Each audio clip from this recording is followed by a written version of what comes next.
Hello everyone, welcome to complex engineering. तो अभी हम लोग बात करने वाले 555 IC के बारे में, जिसको बेसिकली 555 टाइमर भी हम लोग बोल सकते हैं। तो यहाँ पर ये जो 555 IC है, इसको स्टार्ट करने से पहले हमें पता होना चाहिए अस्टेबल मोड का मतलब क्या होता है, बाई स्टेबल मोड का मतलब क्या होता है, या फिर astable state, by stable state और मोनो स्टेबल स्टेट का मतलब क्या होता है। अगर आपको नहीं पता है तो नो प्रॉब्लम, इसके बारे में हम लोग आगे डिस्कशन करेंगे। यहाँ पर अगर हम लोग देखें जो 555 IC है, इसको अगर हम लोग अस्टेबल मोड में ऑपरेट कर रहे हैं तो ये जो 555 IC है वो एक अस्टेबल मल्टी वाइब्रेटर के तौर पर काम करती है। सिमिलरली अगर हम लोग ये 555 IC को बाई स्टेबल मोड में अगर ऑपरेट करें या फिर बाई स्टेबल स्टेट में ऑपरेट करें तो जो 555 IC है बाई स्टेबल मल्टी वाइब्रेटर के तौर पर काम करती है। सिमिलरली अगर हम लोग ये 555 IC को अगर हम लोग मोनो स्टेबल मोड में ऑपरेट करें या फिर मोनो स्टेबल स्टेट में ऑपरेट करें तो ये जो 555 IC है वो मोनो स्टेबल मल्टी वाइब्रेटर के तौर पर काम करती है। यहाँ पर हम लोग बात कर लेते हैं ये स्टेबल का मतलब क्या होता है, मोनो स्टेबल का मतलब क्या होता है और बाई स्टेबल का मतलब क्या होता है। तो यहाँ पर अगर हम लोग देखें, यहाँ पर हमने कंसिडर किया एक सर्किट, डिजिटल सर्किट आप कंसिडर करो। तो जो डिजिटल सर्किट का जो आउटपुट होगा वो या तो 1 होगा और या तो क्या होगा 0 होगा। Just as a rough example यहाँ पर हमने कंसिडर कर लिया 1 जो आउटपुट है, आप उसको सेक ऑफ सिंप्लिसिटी स्टेट भी कंसिडर करते हुए चल सकते हो। तो यहाँ पर हमने कंसिडर कर लिया 1 और यहाँ पर हमने कंसिडर कर लिया 0। यहाँ पर जो सर्किट का जो आउटपुट है वो है 1 और यहाँ पर जो सर्किट का जो आउटपुट है वो क्या है, वो है 0। अभी जो सर्किट का जो आउटपुट है वो क्या है, वो है 1, या फिर आप बोल सकते हो जो सर्किट का जो स्टेट है वो क्या है, वो है 1। अभी हमें क्या करना है, सर्किट का जो स्टेट है उसे हमें 1 से क्या करना है, 0 करना है। तो हमें क्या करना होगा, इनपुट में हमें ट्रिगरिंग पल्स प्रोवाइड करनी होगी। तो हमने इनपुट में ट्रिगरिंग पल्स प्रोवाइड करी, जिसकी वजह से हुआ क्या, जो सर्किट का जो स्टेट है वो 1 से किस में कन्वर्ट हो गया, 0 में कन्वर्ट हो गया। अभी जो सर्किट का जो स्टेट है वो क्या है, वो है 0, या फिर आप बोल सकते हो जो सर्किटल आउटपुट है वो क्या है, वो है 0। अभी हमें क्या करना है, जो सर्किट का जो आउटपुट है उसे हमें अगेन 0 से क्या करना है, 1 से 1 पर लाना है। जो सर्किटल आउटपुट है उसे अगेन हमें 0 से 1 पर कन्वर्ट करना है। जो सर्किट का जो स्टेट है उसे हमें 0 से 1 करना है। तो हम लोग क्या करेंगे, फिर से इनपुट पे हम लोग ट्रिगरिंग पल्स प्रोवाइड करेंगे। तो जब हम लोग इनपुट पर ट्रिगरिंग पल्स प्रोवाइड करेंगे तो जो सर्किट का जो स्टेट है वो क्या हो जाएगा, 0 से हो जाएगा 1। अभी है क्या, जो सर्किट का जो स्टेट है वो क्या है, वो है 1, या फिर आप बोल सकते हो जो सर्किटल आउटपुट है वो क्या है, वो है 1। अभी जो सर्किट का जो आउटपुट है उसको अगेन हमें 1 से क्या करना है, 0 करना है। तो 1 से 0 करने के लिए हम लोग क्या करेंगे, फिर से इनपुट पर हम लोग ट्रिगरिंग पल्स प्रोवाइड करेंगे। तो इनपुट पे हमने ट्रिगरिंग पल्स प्रोवाइड करी, जिसके वजह से हुआ क्या, जो सर्किट का जो आउटपुट है वो 1 से हो गया 0। सिमिलरली अभी जो सर्किट का जो आउटपुट है उसे हमें क्या करना है, 0 से 1 करना है। तो अगेन हम लोग इनपुट पे क्या करेंगे, ट्रिगरिंग पल्स प्रोवाइड करेंगे, जिसके वजह से जो सर्किट का जो आउटपुट है वो क्या हो जाएगा, 0 से 1 हो जाएगा। तो यहाँ पर इन शॉर्ट अगर आप देखो, जो सर्किट का जो स्टेट है या फिर जो सर्किट का जो आउटपुट है उसको चेंज करने के लिए आपको यहाँ पर क्या करना पड़ रहा है, यहाँ पर आपको इनपुट पर ट्रिगरिंग पल्स प्रोवाइड करना पड़ रहा है। जब आप इनपुट पे ट्रिगरिंग पल्स प्रोवाइड कर रहे हो तो बेसिकली हो क्या रहा है, जो सर्किट का जो स्टेट है वो चेंज हो रहा है। अदरवाइज़ जो सर्किट का जो स्टेट है वो चेंज नहीं हो रहा है। तो यहाँ पर आप देखो, आपको यहाँ पर कितने स्टेबल स्टेट मिल रहे हैं, 2 स्टेबल स्टेट मिल रहे हैं। और यहाँ पर आप कितने बार ट्रिगरिंग पल्स प्रोवाइड कर रहे हो, यहाँ पर एक बार 1 से 0 लाने के लिए एक बार ट्रिगरिंग पल्स इनपुट में, फिर 0 से 1 लाने के लिए 0 से, यहाँ पर आप देखो 0 से 1 पर लाने के लिए फिर से आप इनपुट पे ट्रिगरिंग पल्स प्रोवाइड कर रहे हो। तो यहाँ पर आप कितने बार ट्रिगरिंग पल्स प्रोवाइड कर रहे हो, यहाँ पर आप 2 बार ट्रिगरिंग पल्स प्रोवाइड कर रहे हो। तो इसका मतलब 2 बार ट्रिगरिंग पल्स प्रोवाइड कर रहे हो। क्यों 2 बार ट्रिगरिंग पल्स प्रोवाइड कर रहे हो, क्योंकि यहाँ पर आपको 2 स्टेबल स्टेट मिल रहे हैं। तो यहाँ पर आपको कितने स्टेबल स्टेट मिल रहे हैं, 2 स्टेबल स्टेट मिल रहे हैं। और ये जो 2 स्टेबल स्टेट है इसी को ही हम लोग बेसिकली बोलते हैं बाई स्टेबल। और जब हमें 2 स्टेबल स्टेट मिलते हैं, या फिर आप बोल सकते हो जब आपको बाई स्टेबल स्टेट मिलते हैं, तो आप कितने बार ट्रिगरिंग पल्स प्रोवाइड करते हो, 2 बार ट्रिगरिंग पल्स प्रोवाइड करते हो। और इसी का ही बेसिकली मतलब होता है बाई स्टेबल मल्टी वाइब्रेटर। जब हम लोग ये 555 IC को बाई स्टेबल मल्टी वाइब्रेटर के तौर पर यूज़ करेंगे तो बेसिकली जो आउटपुट है उसको चेंज करने के लिए, या फिर जो सर्किट का जो स्टेट है उसको चेंज करने के लिए हमें क्या करना होगा, हमें 2 बार ट्रिगरिंग पल्स प्रोवाइड करनी होगी। मैन्युअली हमें 2 बार ट्रिगरिंग पल्स प्रोवाइड करनी होगी, क्योंकि हमें 2 स्टेबल स्टेट मिलेंगे। जब जाके जो सर्किट का जो स्टेट होगा वो चेंज होगा, जो सर्किट का जो आउटपुट होगा वो चेंज होगा। सिमिलरली यहाँ पर अगर हम लोग देखें, यहाँ पर हमने बाई स्टेबल स्टेट का मतलब समझा, और इसी को ही हम लोग बेसिकली बोलते हैं बाई स्टेबल मल्टी वाइब्रेटर।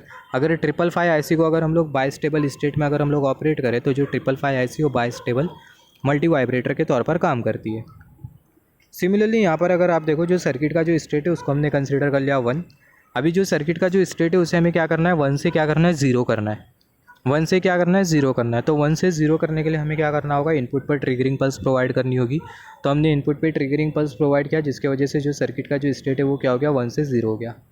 अभी जो सर्किट का जो स्टेट है वो क्या है, वो है 0। फिर उसके जस्ट 2 सेकेंड बाद सर्किट का जो स्टेट है वो है 0। फिर उसके 2 सेकेंड बाद, या फिर आप बोल सकते हो ऑटोमेटिकली जो सर्किट का जो स्टेट है वो क्या हो जाता है, 0 से फिर से 1 हो जाता है। सर्किट का जो आउटपुट है वो हो जाता है 0 से 1। अभी जो सर्किट का जो आउटपुट है वो 1 है। फिर हमने इनपुट पे ट्रिगरिंग पल्स प्रोवाइड करी, जिसके वजह से हुआ क्या, जो सर्किट का जो आउटपुट है वो 1 से 0 हो गया। फिर उसके बाद ऑटोमेटिकली जो सर्किट का जो आउटपुट है वो क्या हो गया, 0 से 1 हो गया। फिर अगेन जो सर्किट का जो आउटपुट है, या फिर आप बोल सकते हो जो स्टेट है वो है 1। हमने इनपुट पे ट्रिगरिंग पल्स प्रोवाइड करी, जिसकी वजह से सर्किट का जो स्टेट है वो 1 से क्या हो गया, 0 हो गया। सर्किट का जो स्टेट है वो 0 हुआ। फिर 2 सेकंड बाद सर्किट का जो स्टेट है वो क्या हो गया, 0 से 1 हो गया। तो यहाँ पर आप देखो, यहाँ पर हमें कितने बार ट्रिगरिंग पल्स प्रोवाइड करनी पड़ रही है। ये ओवरऑल प्रोसेस में हमें कितने बार ट्रिगरिंग पल्स प्रोवाइड करनी पड़ रही है, एक बार ट्रिगरिंग पल्स प्रोवाइड करने पड़ रही है। सर्किट का जो स्टेट है उसे हमें 1 से 0 में कन्वर्ट करने के लिए एक बार ट्रिगरिंग पल्स प्रोवाइड करनी पड़ रही है। फिर उसके बाद ऑटोमेटिकली, या फिर आप बोल सकते हो बाय डिफ़ॉल्ट, जो सर्किट का जो स्टेट है वो 0 से क्या हो जा रहा है, 1 हो जा रहा है। तो यहाँ पर आप देखो, आपको कितने बार ट्रिगरिंग पल्स प्रोवाइड करनी पड़ रही है। यहाँ पर आपको एक बार ट्रिगरिंग पल्स प्रोवाइड करनी पड़ रही है। उसका मतलब यहाँ पर आपको कितना स्टेबल स्टेट मिल रहा है, यहाँ पर आपको एक स्टेबल स्टेट मिल रहा है। इसी का ही मतलब होता है मोनो स्टेबल स्टेट, या फिर आप बोल सकते हो मोनो स्टेबल मल्टी वाइब्रेटर। तो यहाँ पर जब आप 555 आईसी को एक ही बार ट्रिगरिंग पल्स प्रोवाइड कर रहे हो सर्किट के स्टेट को चेंज करने के लिए, तभी आपकी जो 555 आईसी है वो मोनो स्टेबल मल्टी वाइब्रेटर के तौर पर काम करेगी। मोनो स्टेबल स्टेट में, या फिर आप बोल सकते हो मोनो स्टेबल मल्टी वाइब्रेटर में आपको एक स्टेबल स्टेट मिलती है। बाई स्टेबल मल्टी वाइब्रेटर में आपको 2 स्टेबल स्टेट मिलती है। 2 स्टेबल स्टेट मिल रही है, इसका मतलब 2 बार ट्रिगरिंग पल्स। यहाँ पर आपको एक स्टेबल स्टेट मिल रही है, इसका मतलब एक बार ट्रिगरिंग पल्स। सिमिलरली अभी बात कर लेते हैं अनस्टेबल मल्टी वाइब्रेटर के बारे में। तो सबसे पहला अनस्टेबल स्टेट का मतलब क्या होता है, इसके बारे में हम लोग समझ लेते हैं। तो अनस्टेबल स्टेट का मतलब क्या होता है, आपका जो सर्किटल आउटपुट होगा वो ऑटोमेटिकली चेंज होते जाएगा। आपके जो सर्किट का जो स्टेट होगा वो बाय डिफ़ॉल्ट चेंज होते जाएगा। मतलब आपका जो सर्किट का जो स्टेट है वो 1 से होगा 0, फिर 0 से होगा 1, फिर 1 से होगा 0, फिर 0 से होगा 1, 1 से होगा 0, 0 से होगा 1 एंड सो ऑन। तो यहाँ पर अगर बिना कोई ट्रिगरिंग पल्स दिए अगर सर्किट का स्टेट अगर चेंज हो रहा है, तो ऐसे केस में हमें एक भी स्टेबल स्टेट नहीं मिलती है।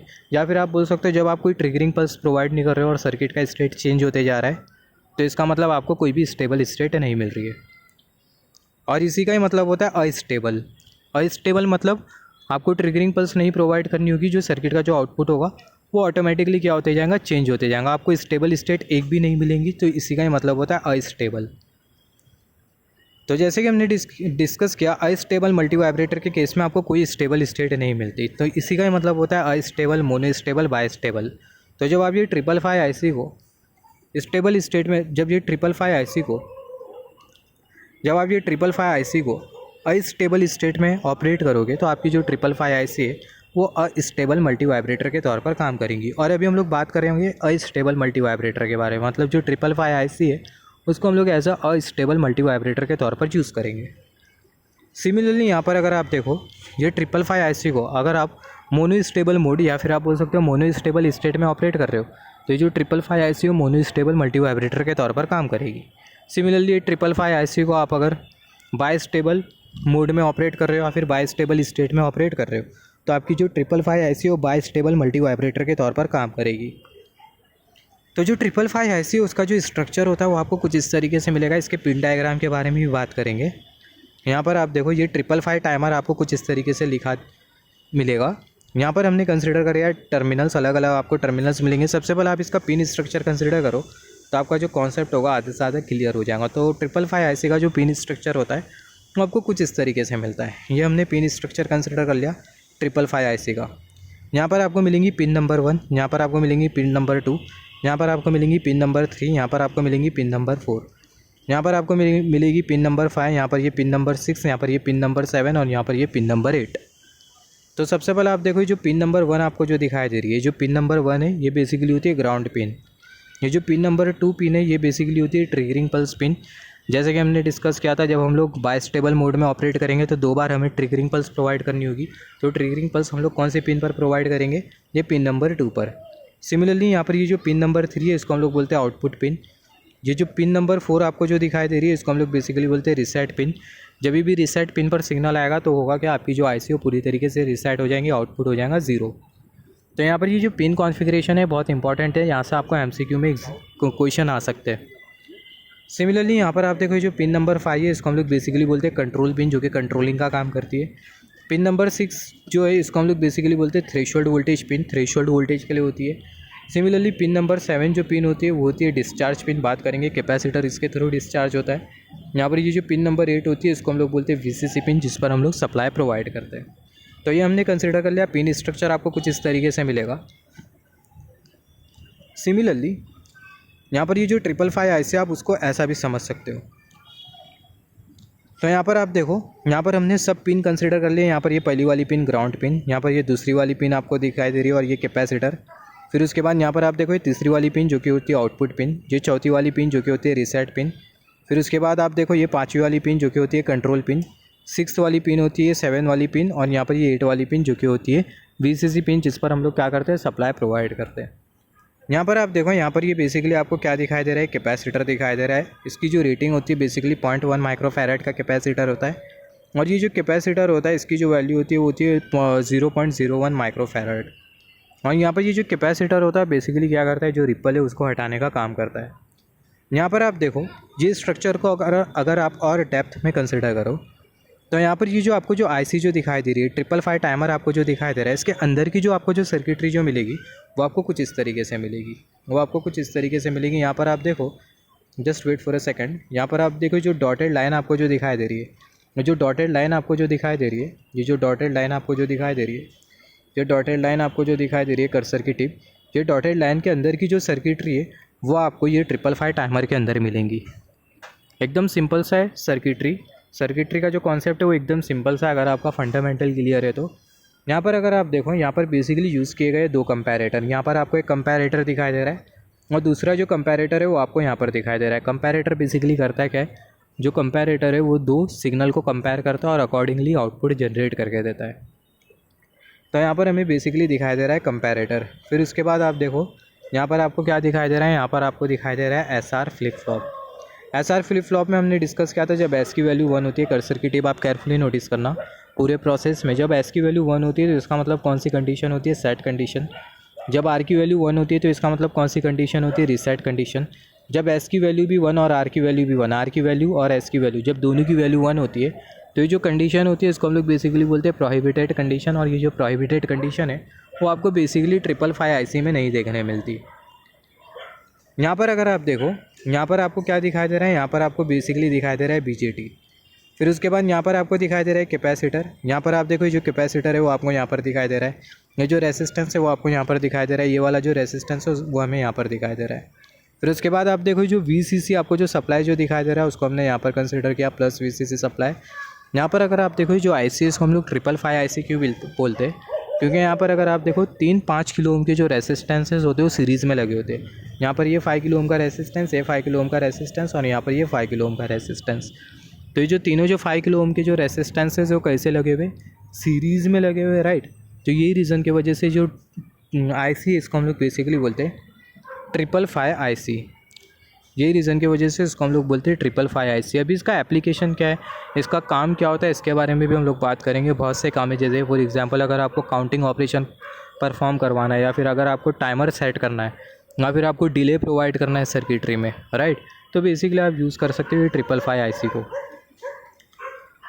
तो यहाँ पर अगर आप देखो हम लोग हर एक पिन के बारे में बात करेंगे, एक एक पिन के बारे में हम लोग बात करेंगे। यहाँ पर आप देखो जो ट्रांजिस्टर आपको जो दिखाई दे रहा है ये बीजेटी, और यहाँ पर ये कैपेसिटर, ये दोनों के बीच में कुछ रिलेशन होता है। मतलब होता क्या है, ये जो कैपेसिटर आपको जो दिखाई दे रहा है वो डिस्चार्ज किसके थ्रू होता है, ये बीजेटी के थ्रू डिस्चार्ज होता है। और ये जो कैपेसिटर है वो चार्ज किसके थ्रू होता है, ये R2 रेसिस्टेंस और ये R1 रेसिस्टेंस के थ्रू कैपेसिटर चार्ज होता है। तो यहाँ पर हम लोग एक एक पिन को भी हम लोग इन डेप्थ समझेंगे। तो यहाँ पर अगर आप देखो सबसे पहले आपको कौन सी पिन दिखाई दे रही है, पिन नंबर 1 पिन जो कि है ग्राउंड पिन। तो जो ग्राउंड पिन है उसको हमने यहाँ पर कंसिडर किया। ये जो पिन नंबर 1 है वो आपको यहाँ पर दिखाई देंगी जो कि होगी ग्राउंड पिन, हमने कंसिडर कर लिया ग्राउंड पिन। फिर उसके बाद अगर आप देखो आ जाते हैं पिन नंबर 4 पर। फिर ये जो पिन नंबर 4 है ये बेसिकली जो पिन होती है वो होती है रीसेट पिन। तो जो रीसेट पिन होगी वो समवेयर अराउंड आपको यहाँ पर मिलेगी। यहाँ पर आप देखो कर्सर की टिप, यहाँ पर आप देखो जो पिन आपको जो दिखाई दे रही है पिन नंबर 4 है, जो कि है रीसेट पिन। तो ये रीसेट पिन की वजह से होता क्या है, जब आप ये रीसेट पिन को ग्राउंड के साथ कनेक्ट कर देते हो तो आपकी जो सर्किट है वो क्या हो जाती है, रीसेट हो जाती है। यहाँ पर अभी अगर हम लोग देखें जो नंबर 4 पिन है वो है रीसेट पिन। रीसेट पिन की वजह से होगा क्या, reset pin will make output 0 when it is connected to the ground terminal. जब आप पिन नंबर 4 को ग्राउंड टर्मिनल के साथ कनेक्ट कर दोगे, यहाँ पर ये जो पिन नंबर 4 है, पिन नंबर 4 आपको जो दिखाई दे रही है, जब आप इसको ग्राउंड कर दोगे या फिर आप बोल सकते हो ग्राउंड टर्मिनल के साथ कनेक्ट कर दोगे, तो होगा क्या, जो आउटपुट है वो क्या हो जाएगा, वो 0 हो जाएगा। आपकी जो आईसी है वो क्या हो जाएंगी, रीसेट हो जाएंगी। सिमिलरली यहाँ पर अगर आप देखो, आप अभी बात कर लेते हैं पिन नंबर 7 के बारे में। तो पिन नंबर 7 आपको कहाँ पर दिखाई दे रही है, यहाँ पर आपको दिखाई दे रही है पिन नंबर 7। फिगर में आप कंसिडर करो तो जो पिन नंबर 7 है वो आपको यहाँ पर दिखाई दे रही है, जो कि आपको ये डॉट शो कर रहा है। यहाँ पर आपको मिलता है पिन नंबर 7। अभी पिन नंबर 7 की वजह से होता क्या है, बहुत इंपॉर्टेंट है, नोट डाउन करना आप। यहाँ पर आप देखो जो पिन नंबर 7 है, number 7 pin is a discharge pin. ये जो पिन नंबर 7 होती है ये बेसिकली होती है डिस्चार्ज पिन, जैसे कि हमने यहाँ पर भी डिस्कस किया था। ये जो पिन नंबर 7 है वो कौन सी पिन होती है, डिस्चार्ज पिन होती है, राइट। और वो जो पिन नंबर 7 है वो फिगर में हमें यहाँ पर दिखाई दे रही है, यहाँ पर आपको कहीं पे मिल जाएंगी पिन नंबर 7। तो जो पिन नंबर 7 है इसको हम लोग डिस्चार्ज पिन क्यों बोल रहे हैं, क्योंकि अगर हम लोग देखें number 7 pin is a discharge pin. When output will become 0, जब आउटपुट 0 हो जाएगा तो होगा क्या, जो बीजेटी है वो हो जाएगा ऑन, और जो कैपेसिटर है वो बीजेटी के थ्रू होएगा डिस्चार्ज। ये बहुत इंपॉर्टेंट है, आप नोट डाउन करना। यहाँ पर आप देखो जो आउटपुट है, यहाँ पर आप देखो जब आउटपुट 0 हो जाएगा, यहाँ पर ये जो क्यू है, क्यू की वैल्यू जब 0 हो जाएंगी तो इसका मतलब क्या है, जो आउटपुट है वो क्या हो जाएगा, 0 हो जाएगा। यहाँ पर आप देखो जो क्यू की जो वैल्यू वो क्या हो गई, 0 हो गई। इसका मतलब ये जो क्यू कॉम्प्लीमेंट आपको जो दिखाई दे रहा है, इसकी जो वैल्यू कितनी हो जाएंगी, क्यू कॉम्प्लीमेंट की जो वैल्यू हो जाएंगी वो हो जाएंगी 1। ये आपको जो क्यू कॉम्प्लीमेंट आपको जो दिखाई दे रहा है, इसकी जो वैल्यू होगी वो क्या हो जाएंगी, 1। तो यहाँ पर आप देखो ये वाले पास से कौन सा सिग्नल आएगा, 1 आएगा। यहाँ से कौन सा सिग्नल आएगा, 1 आएगा। यहाँ से सिग्नल 1 आएगा, और ये जो सिग्नल 1 होगा वो बीजेटी में जाएगा, और जो बीजेटी वो क्या हो जाएगा, ऑन हो जाएगा। बीजेटी ऑन हो जाएगा, इसका मतलब जो बीजेटी वो क्या हो जाएगा, शॉर्ट हो जाएगा। हमें पता है जब डिवाइस कंडक्टिंग मोड में होता है तो जो डिवाइस है वो क्या हो जाता है, शॉर्ट हो जाता है। तो यहाँ पर ये जो बीजेटी है वो क्या हो जाएगा, टर्न ऑन हो जाएगा, या फिर आप बोल सकते हो बीजेटी शॉर्ट हो जाएगा। तो जब ये बीजेटी शॉर्ट हो जाएगा तो जो कैपेसिटर है ये बीजेटी के थ्रू क्या हो जाएगा, डिस्चार्ज हो जाएगा। ये कैपेसिटर के अक्रॉस जो वोल्टेज है वो है वीसी। तो जो कैपेसिटर है ये बीजेटी के थ्रू क्या हो जाएगा, डिस्चार्ज हो जाएगा, जिसके वजह से होगा क्या, वो कैपेसिटर का जो वोल्टेज है वो डिक्रीज़ करने लगेगा। और ये कैपेसिटर चार्ज कैसा होगा, ये जो कैपेसिटर है वो ये वोल्टेज के वजह से, वीसीसी वोल्टेज के वजह से कैपेसिटर होने लगेगा चार्ज। ये वीसीसी वोल्टेज की वजह से, यहाँ पर आप देखो ये जो सप्लाई वोल्टेज आपको जो दिखाई दे रहा है, ये सप्लाई वोल्टेज की वजह से जो कैपेसिटर है वो क्या होगा, चार्ज होगा। तो जैसे कि हमने डिस्कस किया, जो पिन नंबर 7 पिन है वो डिस्चार्ज पिन होती है। Pin number 7 pin is discharge pin when output voltage यानी आउटपुट विल बिकम 0, जब आउटपुट 0 हो जाएगा तो जो बीजेटी वो क्या हो जाएगा, ऑन हो जाएगा, और जो कैपेसिटर है वो डिस्चार्ज हो जाएगा बीजेटी के थ्रू। आप इसको नोट डाउन कर लो, ये बहुत इंपॉर्टेंट है। जब आउटपुट 1 होता है, जब आउटपुट 1 होता है तो ऐसे केस में जो कैपेसिटर है वो क्या होता है, चार्ज होता है। कैपेसिटर चार्ज किसके थ्रू होता है, R1 और R2 रेसिस्टेंस के थ्रू होता है। और जब आउटपुट 0 हो जाता है तो जो कैपेसिटर है वो क्या हो जाता है, डिस्चार्ज हो जाता है। और जो कैपेसिटर है किसके थ्रू डिस्चार्ज होता है, बीजेटी के थ्रू डिस्चार्ज होता है। यहाँ पर अगर हम लोग देखें जो कैपेसिटर का जो चार्जिंग टाइम होता है वो कैसा होता है, ज़्यादा होता है। बहुत इंपॉर्टेंट है, जो कैपेसिटर का जो चार्जिंग टाइम होता है वो ज़्यादा होता है, और कैपेसिटर का जो डिस्चार्जिंग टाइम होता है वो कम होता है। In case of astable multi vibrator, मतलब जब हम लोग 555 आईसी को अस्टेबल मल्टी वाइब्रेटर के तौर पर यूज़ करेंगे तो कैपेसिटर का जो चार्जिंग टाइम होगा वो ज़्यादा होगा, और कैपेसिटर का जो डिस्चार्जिंग टाइम है वो कम होगा। कैपेसिटर का चार्जिंग टाइम ज़्यादा क्यों होगा, क्योंकि अगर हम लोग देखें ये जो कैपेसिटर है वो ये R2 रेसिस्टेंस और ये R1 रेसिस्टेंस के थ्रू चार्ज हो रहा है, जिसके वजह से होगा कि कैपेसिटर का जो चार्जिंग टाइम होगा वो ज़्यादा होगा। मगर जब कैपेसिटर डिस्चार्ज होता है तो ये बीजेटी के थ्रू डिस्चार्ज होता है, और हम लोग एज्यूम करते हुए चलते हैं कि जो बीजेटी का जो इंटरनल रेसिस्टेंस है वो कैसा है, वो है 0। तो अगर बीजेटी का अगर इंटरनल रेसिस्टेंस अगर 0 होता है और अगर कैपेसिटर अगर ये बीजेटी के थ्रू डिस्चार्ज होता है तो इसका मतलब जो कैपेसिटर का जो डिस्चार्जिंग टाइम होगा वो बहुत कम होगा। कैपेसिटर ये वाले पाथ के जब कैपेसिटर डिस्चार्ज होगा तो यहाँ से कुछ इस तरीके से करंट फ्लो होगा, कर्सर की टिप करंट कुछ इस तरीके से यहाँ से फ्लो होगा, करंट कुछ इस तरीके से बीजेटी के थ्रू फ्लो होगा, और यहाँ पर करंट हो जाएगा ग्राउंड। जब कैपेसिटर बीजेटी के थ्रू डिस्चार्ज होगा तो यहाँ से कुछ इस तरीके से करंट फ्लो होगा, यहाँ से करंट फ्लो होगा, यहाँ से करंट फ्लो होगा, यहाँ से करंट फ्लो होगा, बीजेटी से यहाँ से करंट फ्लो होगा, यहाँ से करंट फ्लो होगा, फिर करंट जो है वो ग्राउंड हो जाएगा। तो यहाँ पर जैसे कि हमने डिस्कस किया, जो कैपेसिटर का जो चार्जिंग टाइम है वो ज़्यादा रहेगा और जो कैपेसिटर का जो डिस्चार्जिंग टाइम है वो कम रहेगा। अभी हम लोग बात कर लेते हैं दूसरी पिन के बारे में, जो कि है पिन नंबर, जो कि है बेसिकली पिन नंबर 2। तो यहाँ पर आप देखो जो पिन नंबर 2 आपको जो मिल रही है वो आपको यहाँ पर मिलेगी समवेयर अराउंड। ये दूसरा वाला जो कंपैरेटर आपको जो दिखाई दे रहा है, ये दूसरा वाला जो कंपैरेटर है उसका जो इन्वर्टिंग टर्मिनल है वहाँ पर आपको मिलेगी पिन नंबर 2। तो यहाँ पर आप देखो पिन नंबर 2 का क्या काम है। तो यहाँ पर अभी अगर हम लोग देखें, when we use 555 IC as a monostable multivibrator, जब हम लोग 555 IC को मोनो स्टेबल मल्टी वाइब्रेटर के तौर पर यूज़ करेंगे तो आपको एटलीस्ट मोनो स्टेबल मोड में हमने डिस्कस किया था हमें कितनी ट्रिगरिंग पल्स प्रोवाइड करनी पड़ती है, 8 ट्रिगरिंग पल्स प्रोवाइड करनी पड़ती है। तो जब हम लोग 555 IC को मोनो स्टेबल मल्टी वाइब्रेटर के तौर पर यूज़ करेंगे, then we have to give 1 triggering pulse to change the state of the circuit. तो हमें एटलीस्ट 8 ट्रिगरिंग पल्स प्रोवाइड करनी होगी सर्किट के स्टेट को चेंज करने के लिए। और वो जो ट्रिगरिंग पल्स है हम लोग कौन से पिन पर प्रोवाइड करते हैं, पिन नंबर 2 पर प्रोवाइड करते हैं।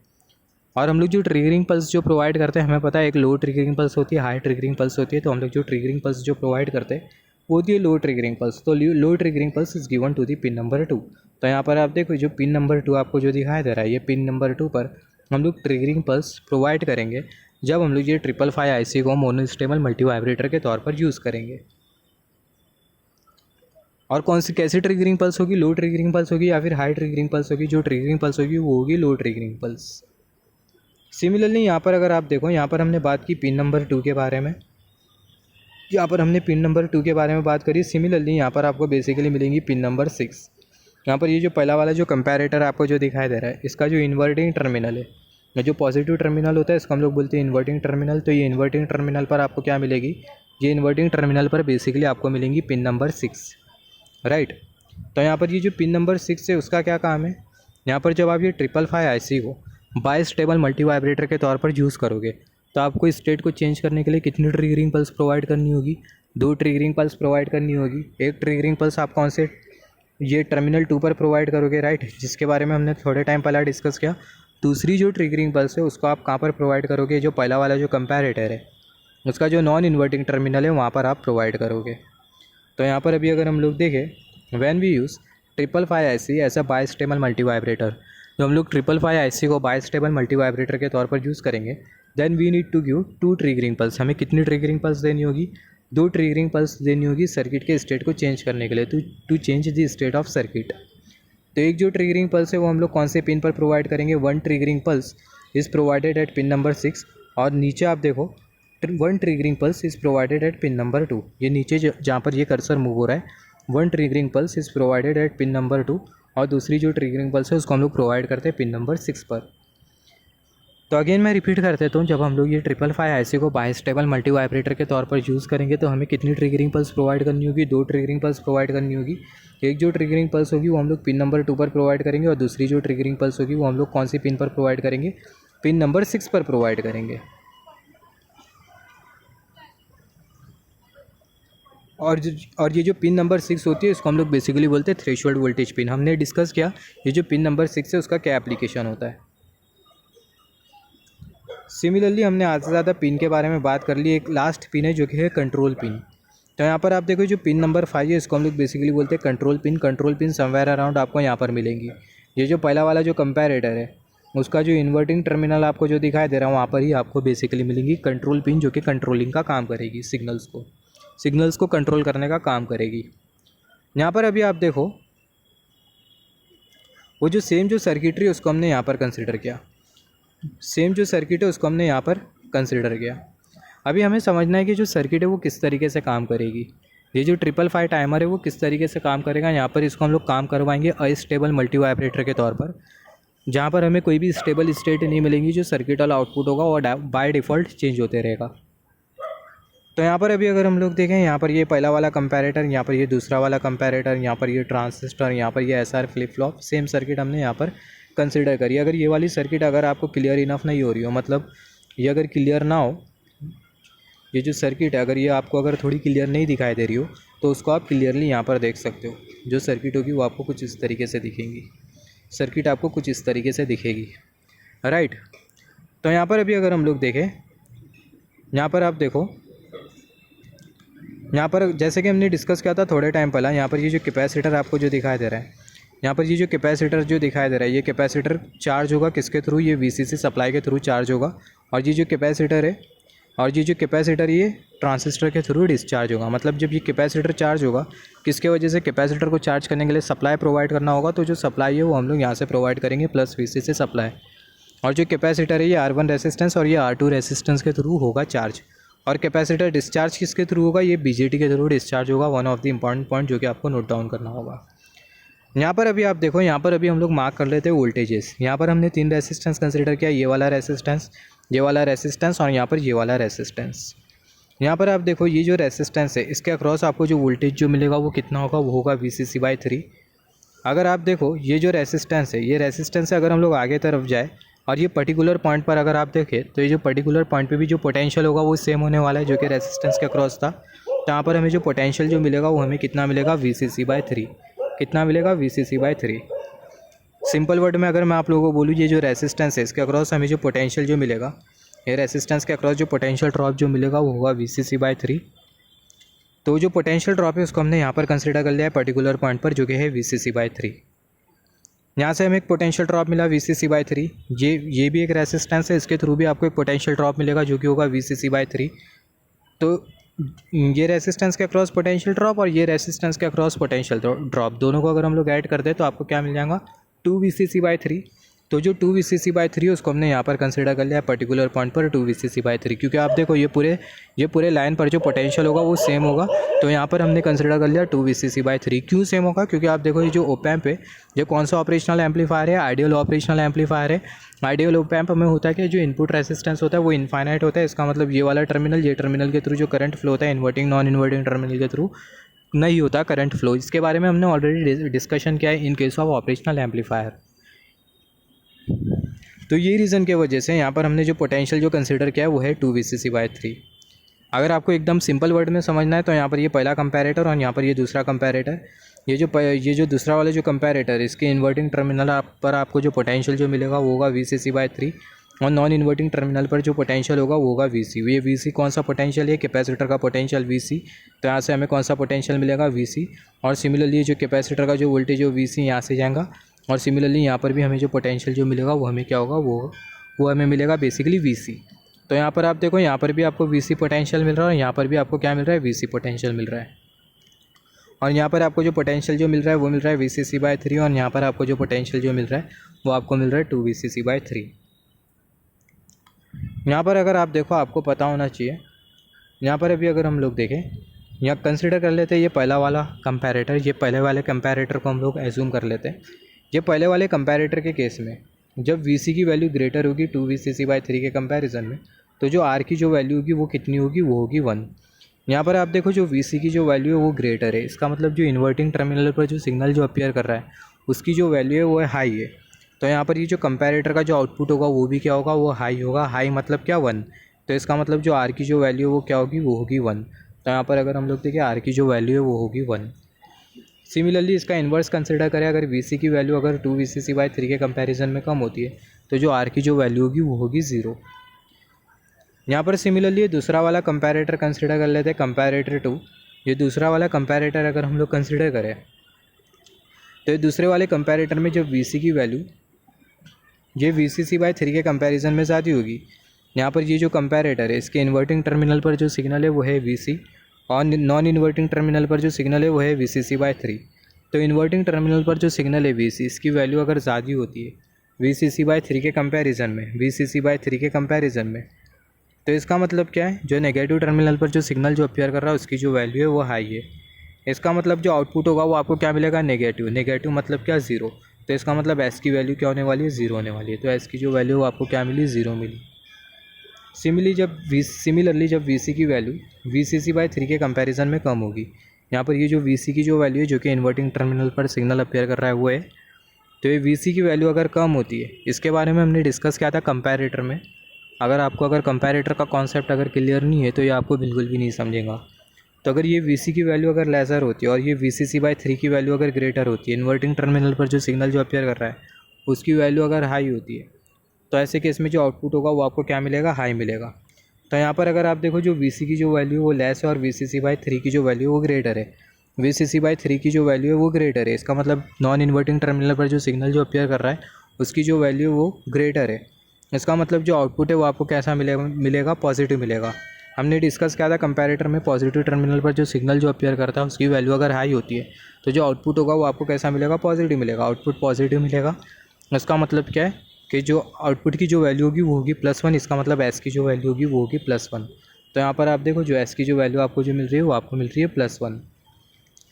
तो ये हमने कंसिडर कर लिया फॉर कंपैरेटर 2 और यहाँ पर ये हमने कंसिडर कर लिया फॉर कंपैरेटर 1।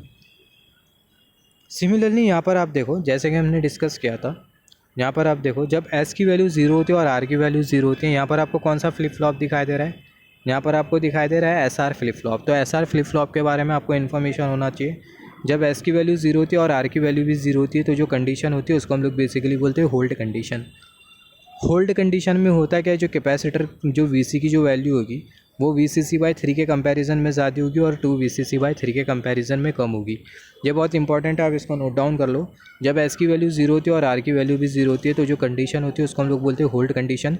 होल्ड कंडीशन में जो कैपेसिटर की जो वैल्यू होती है वो VCC/3 के कंपैरिजन में ग्रेटर होती है और 2 VCC/3 के कंपैरिजन में क्या होती है, लेसर होती है। कैपेसिटर वोल्टेज की जो वैल्यू होती है वो VCC/3 के कंपैरिजन में ग्रेटर होती है, 2 VCC/3 के कंपैरिजन में लेसर होती है। सिमिलरली जब एस की वैल्यू 1 होती है, आर की वैल्यू 0 होती है तो जो कंडीशन होती है उसको हम लोग बोलते हैं सेट कंडीशन। सेट कंडीशन में जो कैपेसिटर की जो वैल्यू होगी, कैपेसिटर वोल्टेज होगा वो लेसर होगा VCC/3 के कंपैरिजन में। सिमिलरली जब आर की वैल्यू 1 होगी, एस की वैल्यू 0 होगी तो जो कंडीशन होती है उसको हम लोग बोलते हैं reset condition. Then condition is known as reset condition. Reset condition में जो कैपेसिटर वोल्टेज की जो वैल्यू होती है वो 2 VCC/3 के कंपैरिजन में ग्रेटर होती है। यहाँ पर आप देखो, यहाँ पर आपको प्रोहिबिटेड कंडीशन नहीं मिलने वाली है। हमें पता है जब एस की वैल्यू 1 होती है और आर की वैल्यू 1 होती है तो जो कंडीशन होती है उसको हम लोग बेसिकली बोलते हैं प्रोहिबिटेड कंडीशन। तो ये जो प्रोहिबिटेड कंडीशन है वो 555 IC में हमें नहीं मिलती। तो यहाँ पर अगर हम लोग देखें, note that when S is equal to 1 R is equal to 1 then condition is known as prohibited condition. और ये जो प्रोहिबिटेड कंडीशन है वो 555 IC में प्रेजेंट नहीं होती है। बहुत इंपॉर्टेंट है, यहाँ से आपको MCQ पूछा जा सकता है। यहाँ पर जैसे कि हमने डिस्कस किया है, ये हमने जो डिस्कस किया होल्ड कंडीशन, फिर उसके बाद सेट कंडीशन और यहाँ पर ये हमने रीसेट कंडीशन उसको हमने यहाँ पर लिखा। जब कैपेसिटर वोल्टेज की वैल्यू VCC/3 के कंपैरिजन में ग्रेटर होगी, 2 VCC/3 के कंपैरिजन में लेसर होगी, तो ऐसे केस में एस जो होगा वो होगा 0 और जो आर होगा वो भी होगा 0। और ये जो कंडीशन होती है इसको हम लोग बोलते हैं होल्ड कंडीशन। जब VC की वैल्यू VCC/3 के कंपैरिजन में कम होगी तो एस की वैल्यू 1 होगी, आर की वैल्यू 0 होगी और ये जो कंडीशन होती है इसको हम लोग बोलते हैं सेट कंडीशन। जब VC की वैल्यू 2 VCC/3 के कंपैरिजन में ग्रेटर होगी तो आर की वैल्यू भी 1 है, एस की वैल्यू 0, तो ये जो कंडीशन होती है इसको हम लोग बेसिकली बोलते हैं रिसेट कंडीशन। सिमिलरली यहाँ पर आपको एक और एक चीज़ पता होना चाहिए, जब आपको होल्ड कंडीशन मिलेगी तो जो आउटपुट होगा वो आपको कैसा मिलेगा, कांस्टेंट मिलेगा।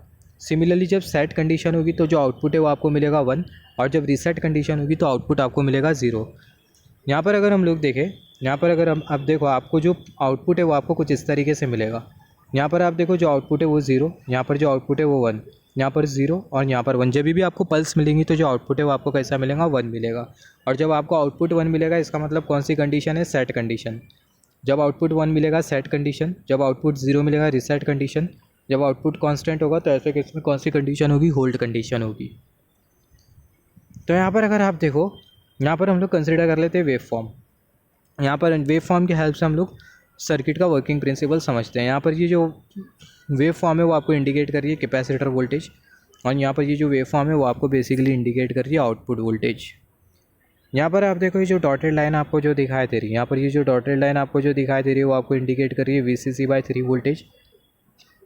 ये जो डॉटेड लाइन है वो आपको इंडिकेट कर रही है VCC/3 वोल्टेज और ये ऊपर वाली जो डॉटेड लाइन है वो आपको इंडिकेट कर रही है 2 VCC/3 वोल्टेज। 2 VCC/3 वोल्टेज ऊपर वाली डॉटेड लाइन और उसके ऊपर वाली जो डॉटेड लाइन है वो आपको इंडिकेट कर रही है VCC। यहाँ पर अभी अगर हम लोग देखें, मान लेते हैं जो आउटपुट वोल्टेजेस वो है 1, मान लेते हैं जो आउटपुट वोल्टेज है, यहाँ पर आप देखो, यहाँ पर आप देखो ये जो आउटपुट वोल्टेज है इसको हम लोग कंसिडर कर लेते हैं 1। ये जो क्यू की जो वैल्यू आपको जो मिल रही है वो आपको कितनी मिल रही है, 1 मिल रही है। तो जो आउटपुट वोल्टेज है वो आपको कितना मिल रहा है, 1। अगर आप वेव फॉर्म में भी देखो तो जो आउटपुट वोल्टेज है वो आपको 1 मिल रहा है। अगर आपको जब भी पल्स मिलेगा इसका मतलब 1 और जब आपको पल्स नहीं मिलेगा इसका मतलब 0। यहाँ पर आप देखो, यहाँ पर आपको पल्स नहीं मिल रहा है, कर्सर की टिप यहाँ पर आपको इतने रीजन में पल्स नहीं मिल रहा है, राइट। तो इसका मतलब क्या है कि जो आउटपुट है वो है 0। यहाँ पर आपको मिल रहा है, यहाँ पर आपको पल्स मिल रही है, इसका मतलब क्या है कि जो आउटपुट है वो क्या है, वो है 1। तो यहाँ पर आपको आउटपुट कितना मिल रहा है, यहाँ पर बेसिकली आपको मिल रहा है आउटपुट 1। कितना आउटपुट मिल रहा है, आउटपुट 1 मिल रहा है। तो यहाँ पर आप देखो, यहाँ पर आप देखो जो आउटपुट है वो है 1। इसका मतलब जो Q की जो वैल्यू है वो है 1। Q की वैल्यू 1 है, तो इसका मतलब क्या है कि जो Q कॉम्प्लीमेंट है इसकी जो वैल्यू होगी वो क्या होगी, वो होगी 0। तो यहाँ से कौन सा सिग्नल जाएगा, 0 सिग्नल जाएगा, यहाँ से 0 सिग्नल जाएगा। और यहाँ पर आपका जो BJT है वो क्या रहेगा, ऑफ स्टेट में रहेगा, क्योंकि जो BJT है इसमें 0 सिग्नल जा रहा है। 0 सिग्नल जा रहा है, इसका मतलब आपका जो BJT वो ऑफ रहेगा। तो BJT ऑफ है, इसका मतलब होगा कि आपका जो कैपेसिटर है वो चार्ज होने लगेगा। कैपेसिटर चार्ज होने लगेगा through this resistance R2 and R1। और कैपेसिटर को वोल्टेज कौन प्रोवाइड कर रहा है, कैपेसिटर किसके वजह से चार्ज हो रहा है, ये VCC सप्लाई के वजह से चार्ज हो रहा है। तो जो कैपेसिटर है वो क्या होगा, वो चार्ज होगा। तो जब हमें आउटपुट वोल्टेज 1 मिलता है तो जो कैपेसिटर है वो चार्ज होता है। तो यहाँ पर आप देखो जो कैपेसिटर है वो कुछ इस तरीके से चार्ज होते जाएगा, होते जाएगा, होते जाएगा।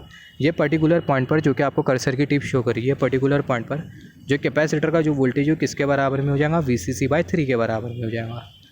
कैपेसिटर चार्ज होगा होगा होगा होगा और ये पर्टिकुलर पॉइंट पर आप देखो जो कि कर्सर की टिप शो कर रही है, ये पर्टिकुलर पॉइंट पर जो कैपेसिटर का जो वोल्टेज है किसके बराबर में, 2 VCC/3 के बराबर में। कैपेसिटर का जो वोल्टेज है किसके बराबर में, 2 VCC/3 के बराबर में। ये पर्टिकुलर पॉइंट, ये कर्सर की टिप, ये पर्टिकुलर पॉइंट के जस्ट ऊपर जो कैपेसिटर का जो वोल्टेज होगा वो क्या हो जाएगा, लेज़र हो जाएगा 2 VCC/3 के कंपैरिजन में। तो जैसे कैपेसिटर का वोल्टेज लेज़र हो जाएगा, जैसे कैपेसिटर का वोल्टेज यहाँ पर आप देखो, यहाँ पर जैसे कि हमने डिस्कस किया जो कैपेसिटर का जो वोल्टेज होगा वो इंक्रीज़ करेगा। और ये पर्टिकुलर पॉइंट पर जो कैपेसिटर का जो वोल्टेज होगा किसके बराबर में रहेगा, 2 VCC/3 के बराबर में रहेगा। ये पर्टिकुलर पॉइंट के जस्ट ऊपर होगा क्या, जो कैपेसिटर का जो वोल्टेज है वो क्या हो जाएगा, ग्रेटर हो जाएगा 2 VCC/3 के कंपैरिजन में। तो यहाँ पर आप देखो जब कैपेसिटर का वोल्टेज ग्रेटर हो जाएगा, यहाँ पर आप देखो ये पर्टिकुलर पॉइंट पर, once again I am repeating, ये पर्टिकुलर पॉइंट पर कैपेसिटर का जो वोल्टेज है वो 2 VCC/3 के बराबर में। ये पर्टिकुलर पॉइंट के आप जस्ट ऊपर चले जाओ तो जो कैपेसिटर का जो वोल्टेज होगा 2 VCC/3 से क्या हो जाएगा, ज़्यादा हो जाएगा। तो यहाँ पर आप देखो जैसे कैपेसिटर का वोल्टेज 2 VCC/3 के कंपैरिजन में ज़्यादा हो जाएगा, तो इसका मतलब कौन सी कंडीशन हो जाएगी, रीसेट कंडीशन हो जाएंगी। कौन सी कंडीशन हो जाएंगी, रीसेट कंडीशन। और रीसेट कंडीशन में जो आउटपुट है वो आपका क्या हो जाएगा, 0 हो जाएगा। तो यहाँ पर आप देखो जो सर्किट का जो आउटपुट है वो क्या हो जाएगा, 0 हो जाएगा। Q की जो वैल्यू वो क्या हो जाएंगी, 0 हो जाएंगी। Q कॉम्प्लीमेंट की जो वैल्यू क्या हो जाएंगी, 1 हो जाएंगी। तो यहाँ से कौन सा सिग्नल जाएगा, 1, यहाँ से 1 सिग्नल जाएगा, कुछ इस तरीके से 1 सिग्नल यहाँ से जाएगा। और ये ट्रांजिस्टर पर कौन सा सिग्नल जाएगा, 1 सिग्नल जाएगा। ये ट्रांजिस्टर पर 1 सिग्नल जाएगा, इसका मतलब आपका जो ट्रांजिस्टर है वो क्या हो जाएगा, ऑन हो जाएगा। आपका जो ट्रांजिस्टर है वो ऑन हो जाएगा। और ये जो कैपेसिटर है, ये जो कैपेसिटर है वो क्या होगा, ये ट्रांजिस्टर के थ्रू डिस्चार्ज हो जाएगा। हमने डिस्कस किया था जब ट्रांजिस्टर ऑन हो जाता है, हमने डिस्कस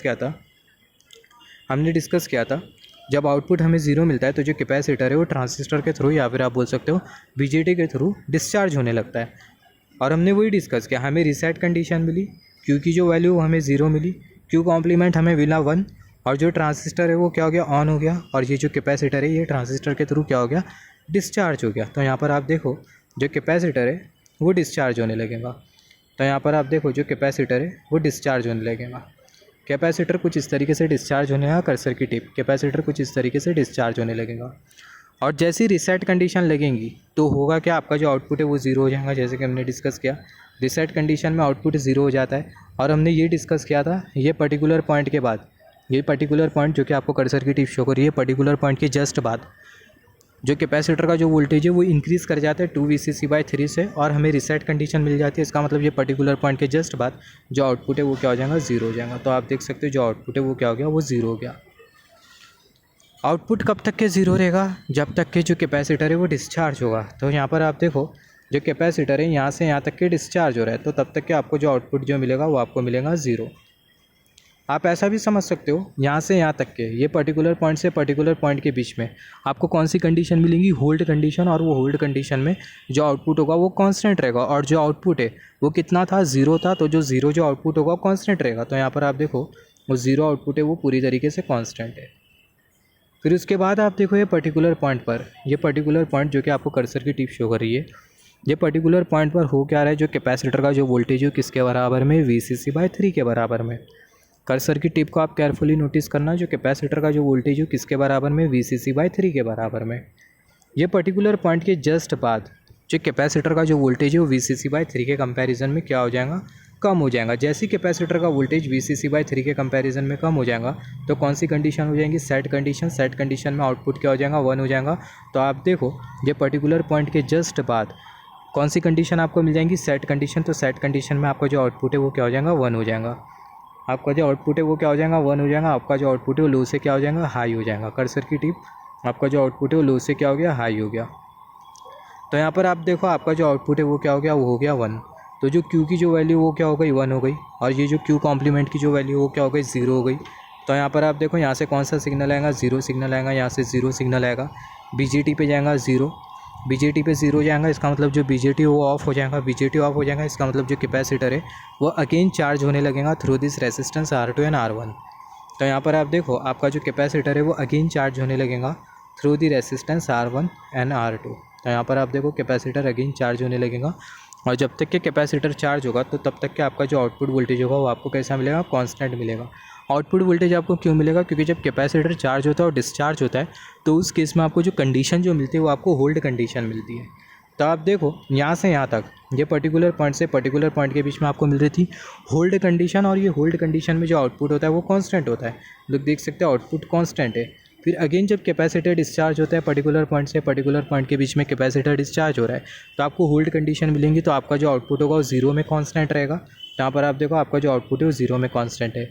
अगेन यहाँ पर आप देखो पर्टिकुलर पॉइंट से पर्टिकुलर पॉइंट के बीच में आपको होल्ड कंडीशन मिलेंगी। तो होल्ड कंडीशन में होगा क्या, आपका जो आउटपुट वोल्टेज वो कांस्टेंट रहेगा। तो यहाँ पर आप देखो आपका जो आउटपुट वोल्टेज वो कांस्टेंट रहेगा एंड सो ऑन। और ये जो प्रोसेस होगा वो रिपीट होते जाएगा। अगेन यहाँ पर आप देखो पर्टिकुलर पॉइंट पर जो कैपेसिटर का जो वोल्टेज होगा किसके बराबर में होगा, 2 VCC/3 के बराबर में हुआ है। पर्टिकुलर पॉइंट के जस्ट ऊपर जो कैपेसिटर का जो वोल्टेज है वो 2 VCC/3 से इंक्रीज़ कर जाएगा। तो यहाँ पर आप देखो कैपेसिटर का वोल्टेज जैसे 2 VCC/3 से इंक्रीज़ कर जाता है तो कौन सी कंडीशन होगी, रीसेट कंडीशन। और जो प्रोसेस होगा वो रिपीट होने लगेगा। रीसेट कंडीशन में होगा क्या है, जो Q की जो वैल्यू आउटपुट हो जाएगा 0, Q कॉम्प्लीमेंट कितना हो जाएगा 1। तो यहाँ से कौन सा सिग्नल जाएगा, 1 सिग्नल जाएगा। ट्रांजिस्टर ऑन हो जाएगा और जो कैपेसिटर है ये ट्रांजिस्टर के थ्रू हो जाएगा डिस्चार्ज। तो यहाँ पर आप देखो जो कैपेसिटर है वो कुछ इस तरीके से ट्रांजिस्टर के थ्रू होने लगेगा डिस्चार्ज, राइट। तो आपको कौन सी कंडीशन मिलेंगी, होल्ड कंडीशन मिलेंगी। और जब कैपेसिटर आपका डिस्चार्ज होता है तो जो आउटपुट है वो आपको कैसा मिलता है, 0 मिलता है। यहाँ पर आप देख सकते हो आउटपुट आपको मिलता है 0। और ये जो प्रोसेस होगा वो रिपीट होने लगेगा। ये जो प्रोसेस होगा, ये जो ओवरऑल जो प्रोसेस होगा वो रिपीट होने लगेगा। यहाँ पर आप देखो इतना आपको जो स्टेट जो दिखाई दे रहा है, ये इतना आपको जो स्टेट जो दिखाई दे रहा है, यहाँ से यहाँ तक कि आपको जो स्टेट जो दिखाई दे रहा है इसको हम लोग बेसिकली बोलते हैं स्टेडी स्टेट। क्योंकि ओवरऑल प्रोसेस में ये जो इतना आपको जो स्टेट जो दिखाई दे रहा है वो सिर्फ और सिर्फ आपको एक ही बार मिलेगा। फिर उसके बाद आप देखो जो कैपेसिटर का जो वोल्टेज होगा वो इतना फिर कभी होगा ही नहीं। यहाँ पर आप देख सकते हो कैपेसिटर का जो वोल्टेज है यहाँ पर आता है, फिर उसके बाद कैपेसिटर चार्ज होने लगता है, फिर कैपेसिटर डिस्चार्ज होगा, फिर ये पर्टिकुलर पॉइंट के बाद कैपेसिटर चार्ज होने लगेगा। तो ये रीज़न की वजह से जो स्टेट होता है इसको हम लोग बोलते हैं स्टेडी स्टेट। फिर उसके बाद ये पर्टिकुलर पॉइंट जो कि आपको कर्सर की टिप शो करी या फिर ये वर्टिकल लाइन, ये वर्टिकल लाइन के बाद आपको जो स्टेट जो मिलेगा उसको हम लोग बेसिकली बोलते हैं ट्रांजिएंट स्टेट। तो कुछ इस तरीके से आपकी जो सर्किट होगी वो काम करेगी और आपको कुछ इस तरीके से वेवफॉर्म मिलेगा। यहाँ पर अभी अगर हम लोग देखें, यहाँ पर अगर हम लोग कैपेसिटर का, जैसे कि हमने डिस्कस किया, कैपेसिटर का जो चार्जिंग टाइम होता है वो ज़्यादा होता है और जो कैपेसिटर का जो डिस्चार्जिंग टाइम होता है वो कैसा होता है, वो कम होता है। यहाँ पर अगर हम लोग कैपेसिटर के चार्जिंग टाइम और डिस्चार्जिंग टाइम के लिए अगर हम लोग इक्वेशन कंसिडर करें तो जो कैपेसिटर का जो चार्जिंग टाइम होता है उसके लिए हमें जो इक्वेशन जो मिलेगा वो ये वाला इक्वेशन मिलेगा। Charging time of capacitor is equal to 0.693। यहाँ पर ये R1 प्लस R2 और यहाँ पर ये जो C है वो हमें इंडिकेट कर रहा है कैपेसिटर का कैपेसिटेंस। सिमिलरली अगर हम लोग कैपेसिटर के डिस्चार्जिंग टाइम के लिए अगर इक्वेशन कंसिडर करें, equation of discharging time of capacitor, तो हमें ये वाला इक्वेशन मिलता है discharging time of capacitor is equal to 0.693 और यहाँ पर ये R2C। सिमिलरली अगर हम लोग आउटपुट वोल्टेज जो टाइम पीरियड है उसके लिए अगर हम लोग इक्वेशन कंसिडर करें, equation for time period of output voltage, जो आउटपुट वोल्टेज का जो टाइम पीरियड है उसके लिए अगर हम लोग इक्वेशन कंसिडर करें तो जो इक्वेशन होगा वो हमें कुछ इस तरीके से मिलेगा। टाइम पीरियड का इक्वेशन 0.693 R1 प्लस 2RC और यहाँ पर ये हमने कंसिडर किया, यहाँ पर ये R1 प्लस 2R2 और यहाँ पर हमने कंसिडर कर लिया C जो कि है कैपेसिटर का कैपेसिटेंस, और यहाँ पर ये R1 रेसिस्टेंस और यहाँ पर ये R2 रेसिस्टेंस। सिमिलरली अगर हम लोग आउटपुट वोल्टेज फ्रीक्वेंसी के लिए अगर इक्वेशन कंसिडर करें तो वो क्या होगा, वो होगा 1/T। तो डिनोमिनेटर में ये पूरा चले जाएगा तो हमें आउटपुट वोल्टेज फ्रिक्वेंसी के लिए हमें जो इक्वेशन जो मिलेगा, आउटपुट वोल्टेज की जो फ्रिक्वेंसी है उसके लिए हमें ये वाला इक्वेशन मिलेगा 1/0.693 R1 + 2 R2 और यहाँ पर हमने कंसिडर कर लिया C। यहाँ पर ये जो इक्वेशन हमने जो कंसिडर किया है, टाइम पीरियड के लिए इक्वेशन, आउटपुट वोल्टेज फ्रिक्वेंसी के लिए इक्वेशन, यहाँ पर ये कैपेसिटर का डिस्चार्जिंग टाइम के लिए इक्वेशन, कैपेसिटर के चार्जिंग टाइम के लिए इक्वेशन, ये बहुत यूज़फुल होगा जब हम लोग न्यूमेरिकल सॉल्व करेंगे। सिमिलरली अगर हम लोग ड्यूटी साइकिल के बारे में बात करें तो यहाँ पर हमें बेसिकली 2 टाइप की ड्यूटी साइकिल मिलती है। एक जो ड्यूटी साइकिल होती है वो होती है पॉजिटिव ड्यूटी साइकिल और दूसरी जो ड्यूटी साइकिल होती है वो होती है नेगेटिव ड्यूटी साइकिल। तो यहाँ पर ये पॉजिटिव ड्यूटी साइकिल क्या होती है, कैपेसिटर का चार्जिंग टाइम और डिस्चार्जिंग टाइम दोनों का सम। तो ये न्यूमरेटर और डिनोमिनेटर दोनों का जो रेशियो होता है उसको हम लोग बोलते हैं पॉजिटिव ड्यूटी साइकिल। यहाँ पर ये जो टी सबस्क्रिप्ट में सी है वो हमें इंडिकेट कर रहा है कैपेसिटर का चार्जिंग टाइम, टी सबस्क्रिप्ट में डी ये हमें इंडिकेट कर रहा है कैपेसिटर का डिस्चार्जिंग टाइम। सिमिलरली अगर हम लोग नेगेटिव ड्यूटी साइकिल के बारे में बात करें तो यहाँ पर अगर हम लोग देखें, यहाँ पर ये कैपेसिटर का डिस्चार्जिंग टाइम और डिनोमिनेटर में charging time plus discharging time दोनों का सम। तो यहाँ पर ये न्यूमरेटर और डिनोमिनेटर दोनों का जो रेशियो होता है उसी को हम लोग बोलते हैं नेगेटिव ड्यूटी साइकिल। यहाँ पर अगर हम लोग देखें, जो कैपेसिटर का जो कैपेसिटेंस है, कैपेसिटर के कैपेसिटेंस को चेंज करने पर जो ड्यूटी साइकिल होगा उस पर किसी भी तरीके का इफेक्ट नहीं होगा। तो यहाँ पर अगर हम लोग देखें, by changing the value of capacitor capacitance there will be no change in duty cycle. Capacitor के कैपेसिटेंस को चेंज करने पर जो ड्यूटी साइकिल है उसमें किसी भी तरीके का हमें चेंज नहीं मिलेगा। ये बहुत इंपॉर्टेंट है। यहाँ पर अगर हम लोग देखें, यहाँ पर ये जो हमें जो चार्जिंग टाइम और जो डिस्चार्जिंग टाइम हमें जो दिखाई दे रहा है वो किसके ऊपर डिपेंड करेगा, कैपेसिटर के कैपेसिटेंस के ऊपर भी डिपेंड करेगा। अगर आपको ऐसा लग रहा है कैपेसिटर के कैपेसिटेंस को चेंज करने से जो ड्यूटी साइकिल है उस पर इफेक्ट होगा, तो ड्यूटी साइकिल पे इफेक्ट नहीं होता। By changing the value of capacitor capacitance there will be no change in duty cycle. जो ड्यूटी साइकिल है उसमें किसी भी तरीके का चेंज नहीं होगा। तो यहाँ पर अगर हम लोग देखें, यहाँ पर हमने 555 IC को कैसा यूज़ किया, यहाँ पर हमने 555 IC को अनस्टेबल मल्टी वाइब्रेटर के तौर पर यूज़ किया। यहाँ पर आप देखो अनस्टेबल मल्टी वाइब्रेटर के तौर पर चूज़ किया। यहाँ पर हमें स्टेट 1 मिल रहा है, यहाँ पर स्टेट 0, यहाँ पर हमें स्टेट 1 मिल रहा है, यहाँ पर स्टेट 0। तो यहाँ पर आप देखो ऑटोमेटिकली जो स्टेट है वो क्या हो रहा है, वो चेंज हो रहा है। यहाँ पर हम लोग कोई ट्रिगरिंग पल्स प्रोवाइड नहीं कर रहे। सिमिलरली जब आप ये 555 IC को मोनो स्टेबल मल्टी वाइब्रेटर के तौर पर यूज़ करोगे तो आपको बेसिकली क्या करना होगा, एक बार ट्रिगरिंग पल्स प्रोवाइड करना होगा सर्किट के स्टेट को चेंज करने के लिए। और बाई स्टेबल मल्टी वाइब्रेटर के तौर पर जब आप ये 555 IC को यूज़ करोगे तो आपको 2 बार ट्रिगरिंग पल्स प्रोवाइड करना होगा सर्किट के स्टेट को चेंज करने के लिए। यहाँ पर आप देखो जो 555 है, 555 IC, इसका अगर आप एप्लीकेशन कंसिडर करो